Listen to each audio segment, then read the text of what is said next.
अगदी मऊ लुसलुशीत जाळीदार मैदा, तेल, मिल्क पावडर न वापरता परफेक्ट आंब्याचे कप केक जर तुम्हाला बनवायचे असतील ना, तर हा व्हिडिओ फक्त तुमच्यासाठी आहे. अगदी परफेक्ट चवीचे आंब्याचे कप केक बनवून तयार होतात. टिप्स आणि ट्रिक्ससह व्हिडिओ तुमच्यासोबत शेअर केलेला आहे, त्यामुळे व्हिडिओ शेवटपर्यंत नक्की पहा. तुम्ही बघू शकता अगदी सुंदर मऊ लुसलुशीत जाळीदार हे कपकेक तयार झालेले आहेत. सगळ्यात पहिल्यांदा मोठं मिक्सरचं भांडं घ्यायचं. त्यामध्ये कुठलीही एक घरातली वाटी किंवा मेजरिंग कप घ्यायचा.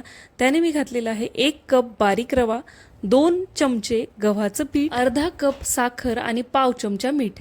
या सगळ्याचं मिक्सरला बारीक पीठ करून घ्यायचं, मिश्रण करून घ्यायचं. खूप काही फिरवायची गरज नाही, पण अगदी पिठाचं टेक्स्चर त्याला आलं पाहिजे.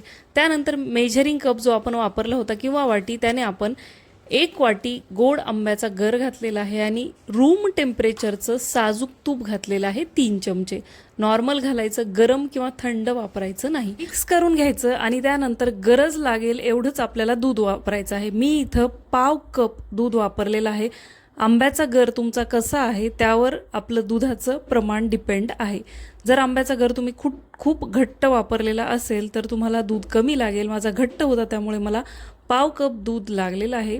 थोडासा पातळसर असेल किंवा आंब्याचा गर तुम्ही कमी घातला असेल तर दूध अर्धी वाटीपर्यंत किंवा अर्धा कपपर्यंत तुम्हाला लागू शकतं. गरजेनुसार घालायचं आणि ज्याप्रमाणे आपलं ढोकळ्याचं किंवा इडली डोशाचं बॅटर असतं त्याप्रमाणे अगदी घट्टसर हे बॅटर आपल्याला तयार करून घ्यायचं आहे. तुम्ही बघू शकता याची कन्सिस्टन्सी. या प्रकारे कन्सिस्टन्सी तयार झाली की प्लेट ठेवून एक 15 मिनिटासाठी आपल्याला याला बाजूला ठेवून घ्यायचं आहे. तुम्ही हवं तर याचा केकसुद्धा बनवू शकता. केकच्या भांड्याला थोडंसं तेल आणि मैदा कोट करून घ्यायचा आणि यामध्ये आपल्याला थोडीशी चेरी वापरायची आहे, टूटी फ्रुटी. तिला थोडंसं मी गव्हाचं पीठ लावून घेतलं आहे. यामुळे चेरी जी आहे ते मध्ये बुडाला जाऊन बसत नाही.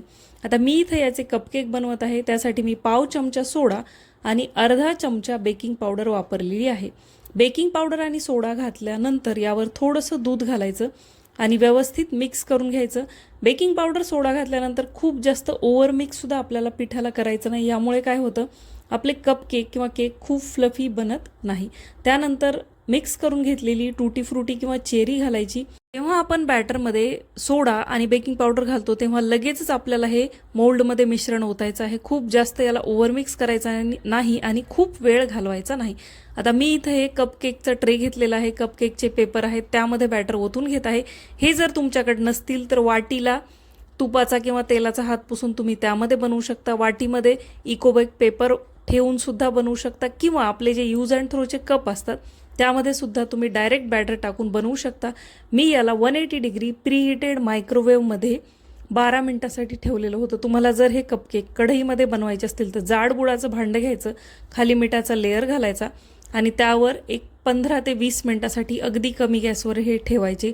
अगदी याच पद्धतीने परफेक्ट कपकेक बनवून तयार होतात.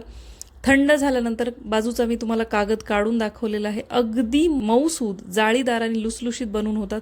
शिवाय यामध्ये रवा, तूप आणि आंबा आहे, त्यामुळे फ्लेवर जबरदस्त लागतो. मुलांना उन्हाळ्याच्या सुट्टीत काहीतरी खाऊ खायचा असतो, काहीतरी खायला हवं असतं, तर हे सोप्या पद्धतीचे कपकेक तुम्ही बनवून देऊ शकता. त्यांना भरपूर आवडतील.